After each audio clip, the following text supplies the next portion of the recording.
Hello and welcome back, everyone, to Titanfall 2 on Rocket Rabbit Commentaries. In this episode, we'll be going into Level 2, Blood and Rust, 15 kilometers north of the McKellen. I know this is a little late for me to ask you, but we're on Earth right now, right? We are not on Earth. We are on planet Typhon. Oh. Planet Typhon in Titanfall 2. Yes. Gotcha. Yeah, there is quite a bit of Greek name focus in this game. Not all that much, mind you, but enough to make mention of it. All right, so here's a new Titan enemy type first, the Tone. Tone, I'm not entirely sure if we actually get access to. We get access to Brute, I know that, but he's putting up a shield. But we won't actually be using the Brute Titan for even once we finally get access to it, because the rocket launcher that Brute has got is honestly really interesting. It's just not all that good. I think that was actually the Tone over there that I just skipped over. Damn. No, I fucking love the spread rockets. The spread rockets are so nice, and they charge up the burst core, which is the Vanguard's ultimate, really quickly. Loading special. But yeah, the defensive ability that the Vanguard comes with is the electric smoke, and the electric smoke is interesting. It's just effectively a smoke screen, though. It's not honestly all that good of a defensive ability. Boink. Eat some spread rockets, motherfuckers. Haha. So, is our battery, like, getting drained over time? No, our battery is not getting drained over time, but our battery does take damage after our shield is depleted.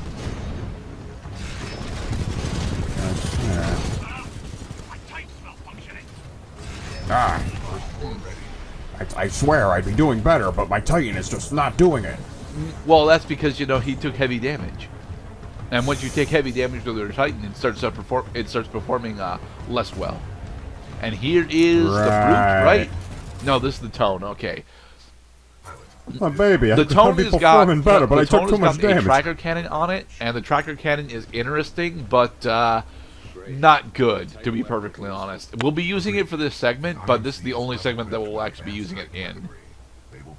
Oh, is this BT's inability to understand human sarcasm? Yes, BT is still a robot after all. No, I am not shooting you.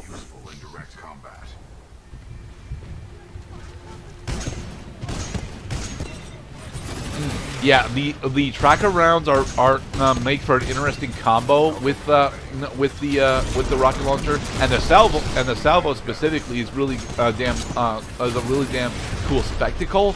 But honestly, I don't really like the Tone. It's mostly because the primary weapon doesn't actually do all that much damage. You have to combo it with your rockets in order to do anything significant with it. And it's technically a grenade launcher, so don't push me into the freaking radioactive waste. Ugh. Yeah, I'm human. I'm squishy. Please get me back in my hard shell crustacean carapace.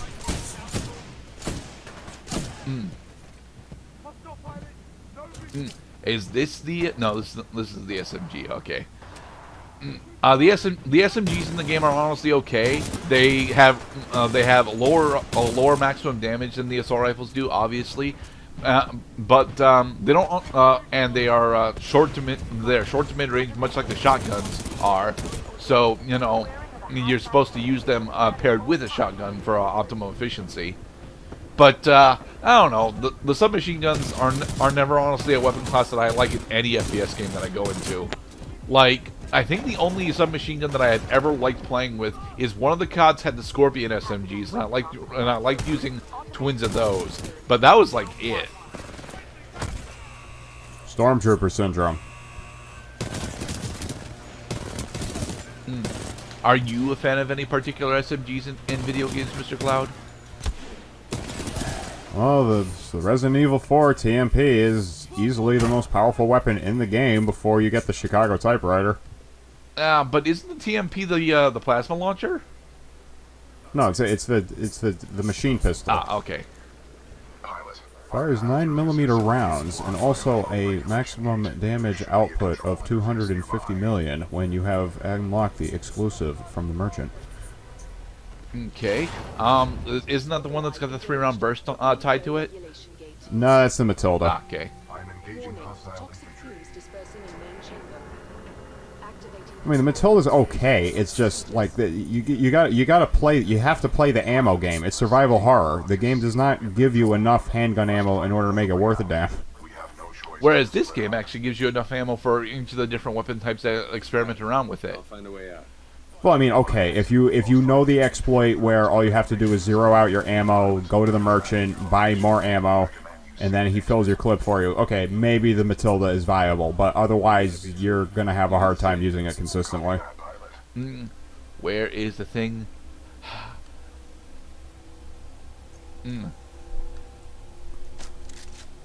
So I believe we're actually going to use... Yeah, we're still using the R97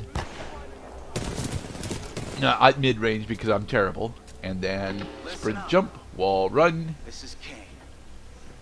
What we have here, my IMC and militia friends, is a failure to communicate. Because soon, man, you just can't reach. That's all good. For the record, that entire sequence is taken from Cool Hand Luke. That guy doesn't sound stable. Yep.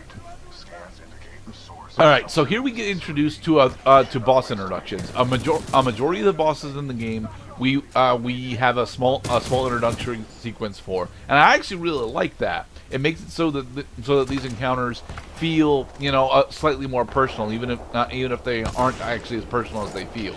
This is the Crowder sniper rifle. It's another sniper rifle. It's actually better than the than the DMR that we had, but like it's still a sniper rifle, so I'm terrible with it. I must applaud this game for really making the weapons pack a punch with the animations, the kickback, the sounds, the sparks and flashes with the laser type weapons. Like, bravo! Yeah, makes me feel powerful. The sound design and presentation for the game in general is really damn good. There's like exactly one sequence a bit later on where I think the presentation actually falls a bit flat, especially when it comes to navigation. But aside from that one segment, I think the majority of the game both looks and plays really great. Woo! I'm detecting friendly militia forces along your path. They may need assistance. Navigate the sewer system. Navigate the sewer system. Whoosh! Hey, friendlies! Well, pick up the L-Star. Pick up the L-Star. Don't leave the L-Star behind. No! We want the R97 rapid fire SMG. It's delicious. Oh, we did pick up the L-Star. The L-Star is the assault rifle that I absolutely love over pretty much any other weapon in the game, because it's an energy-based assault rifle. It does have a very limited ammo count, but it doesn't matter because it's so effective at what it does. Also, now we have zombie robots. Huh. Terminators. And the robots usually happen to have L-Stars on them, which is very nice for us. When the T-800 was following Sarah Connor through the robot factory and its legs had been destroyed by an improvised explosive device. Now, because these are robots, just because they fall down doesn't mean that they are dead. A good portion of the time, they will actually continue attempt to continue fighting you whilst they're still crawling around. They're not afraid of death. They absolutely will not stop until they have shot you in the face with an explosive weapon. Thankfully, they don't actually usually get explosive weapons. The L-Star, despite how good it is in our hands, is actually pretty terrible in theirs. I'm not entirely sure how. I mean, the L-Star is a relatively high damage weapon. You'll notice I'll pretty much never actually pick up the Firestar. The Firestar is an interesting pistol. It's just that it's still a pistol-style weapon, so I don't give a crap how good it is. Pistol-style weapons in games where you actually have a decent amount of ammo for your other weapons never feel like they're worth it.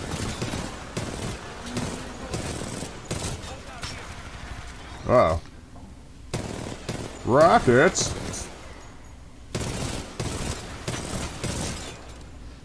And this is why I should be having the L-Star. Because the R97 just doesn't deal with these robots that well, whereas the L-Star deals with these robots really nicely. Come on, pick up the L-Star past Gerdat. Damn it! They walk slow as hell. Throw grenades at them. I feel like we've been walking for days. Do you require rest? No. Good. There is no time for rest. We must uphold the mission. That was a rhetorical question. I am pleased to hear your answer was no. Yeah, come on.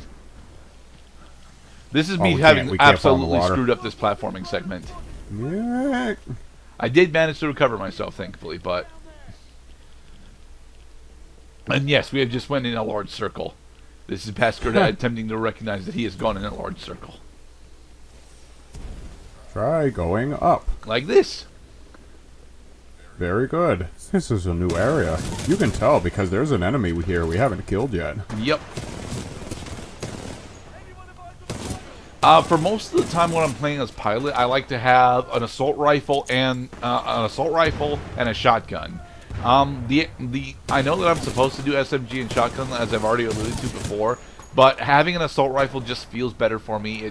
It really, brings me back to my limited exposure to COD and how having an assault rifle shotgun combo is just where I specifically prefer to be.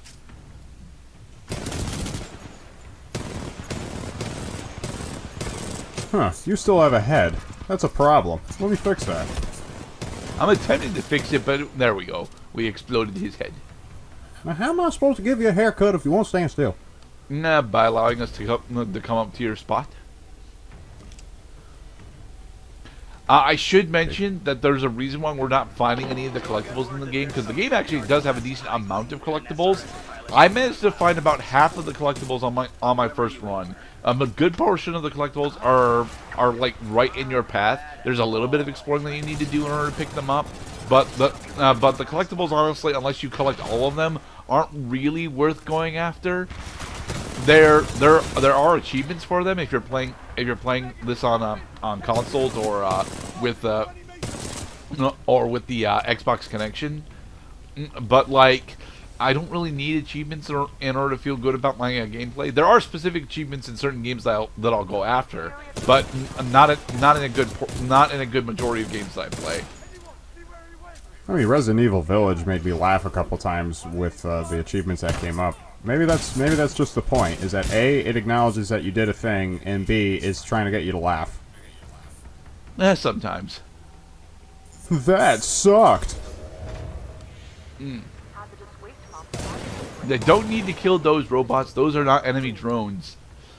Like, it becomes an interesting point of dissonance in later levels when there are normal construction drones just at work that you have the ability to explode, but you really shouldn't for one, and don't need to for two. Oh! Get out of the sludge, toxic sludge. Yes, it is toxic sludge, but I still had to climb up there. I'm just having trouble figuring out where I'm supposed to go whilst I'm up there.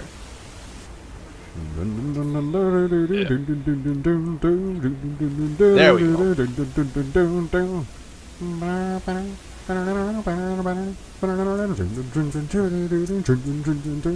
This is not Toxic Tower, Mr. Cloud. Do you remember Toxic Tower? Dun dun dun dun dun dun dun dun dun dun dun dun dun dun dun. I don't think that was Toxic Tower. I think it was.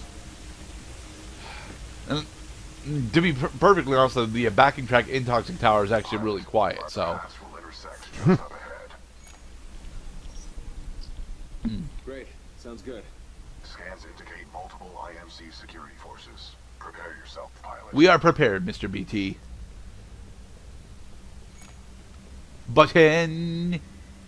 It's good to see you, buddy. So what happens when you just let the dialogue option expire? I think he'll choose the neutral / neutral good option of the two, but like, I wouldn't know. They usually give you the dialogue options in moments where there aren't significant amounts of combat being thrown at you. So maybe not combat, but like, do they really have to, ask me how my day was while I'm wall walking? hey, it's important for character building. It's to make it so that you actually connect to BT for his end game spoilers. My attachment depends both on my ability to make a decision and to concentrate on the consequences. But these are but your decisions here don't actually have consequences, Mr. Cloud. It's just flavor text. That's why they pay me the big bucks. You want something done right? And I say, I'm going to be antisocial, and I'm going to pretend I didn't hear you.